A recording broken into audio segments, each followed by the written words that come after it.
Salam alaikum wa rahmatullah. Le prophète Mohammed sallallahu alayhi wa sallam fera des recommandations aux croyants lors de son pèlerinage d'adieu. Sallallahu alayhi wa sallam. Parmi les choses qu'il va souligner, c'est la sacralité de la vie des croyants, des biens des croyants, mais aussi de leur honneur. Et c'est pour ça que dans une version qui nous est rapportée par l'imam al-Bukhari, le prophète sallallahu alayhi wa sallam dira, alors qu'il parle de la sacralité de la Mecque, du mois de Dhu al-Hijjah, etc., il dira, eh bien, vos vies, vos richesses et votre honneur sont plus sacrés que n'est sacré ce jour, c'est-à-dire le jour de Arafat, dans cette ville qui est la Mecque et dans ce mois qui est Dhu al-Hijjah. Eh ouais, c'est plus sacré. C'est plus sacré. La vie des croyants, l'honneur des croyants et les biens des croyants. Et la question qui se pose ici est la suivante. Est-ce que pour les non-croyants, juifs, chrétiens, athées, idolâtres, etc., il n'y a pas de sacralité? La réponse est non, bien entendu. Il y a une sacralité pour tous. Et là, le prophète sallallahu alayhi wa sallam, quand il dit vos richesses, vos biens, votre vie, votre honneur, donc il s'adresse à qui? À des musulmans, bien entendu. Et donc c'est pour ça que c'est eux qui sont visés. Mais ça ne sous-entend pas que les êtres humains qui ne sont pas croyants ne sont pas visés. Absolument pas. Si on commence à dire que ça sous-entend, on va commencer à interpréter avec notre ego et notre nafs, et on va faire dire au prophète sallallahu alayhi wa sallam ce qu'il n'a jamais dit. Mais si on retourne au texte de l'islam, au Coran, et si on retourne aussi à la sunna du prophète Mohammed sallallahu alayhi wa sallam, j'aimerais pas m'attarder ici sur cette thématique parce qu'il y a tellement de versets et de hadiths à citer, on se rend compte que il y a une sacralité chez l'être humain, pas que chez le musulman. Il y a une sacralité de la vie humaine, des descendants de Adam. Bien entendu, on ne tue pas un être humain. C'est pas possible. C'est irraisonnable. Et ça, c'est des choses qui nous sont révélées dès les premières révélations dans la période mécoise. Pareil, on ne vole pas les gens. On va pas faire un tri. Lui, c'est un croyant, on ne le vole pas. L'autre, il n'est pas croyant. Lui, on peut le voler, on peut l'arnaquer. Un musulman n'a pas deux visages. L'honnêteté, c'est des choses qui se trouvent dans le cœur.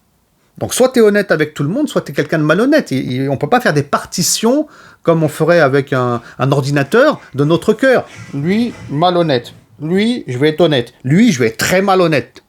Non.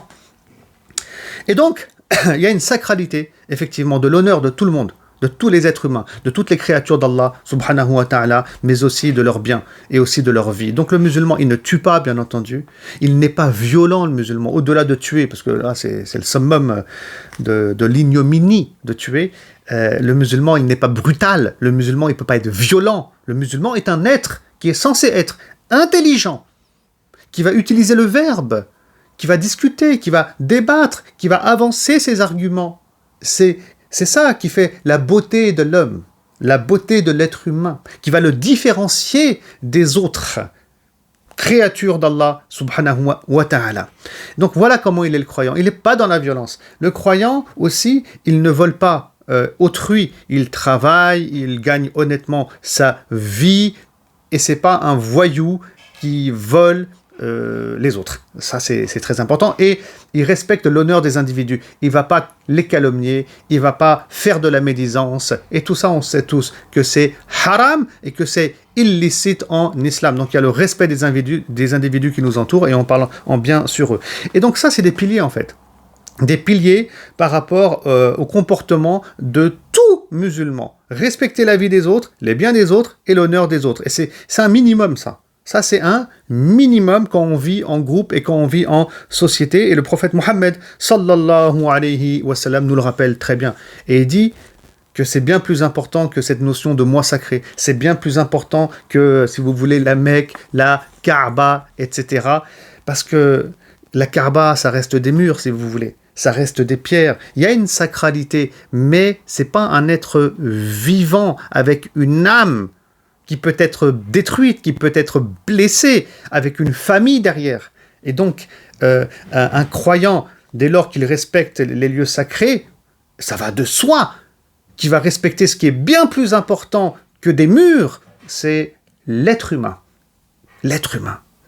qui a une place fondamentale, bien entendu, auprès d'Allah, subhanahu wa ta'ala, la plus belle de sa créature. Je vous dis à très bientôt pour continuer à expliquer quelques passages de ce beau discours du prophète Mohammed sallallahu alayhi wa sallam lors de son pèlerinage. Salam alaikum wa rahmatullahi wa barakatuh.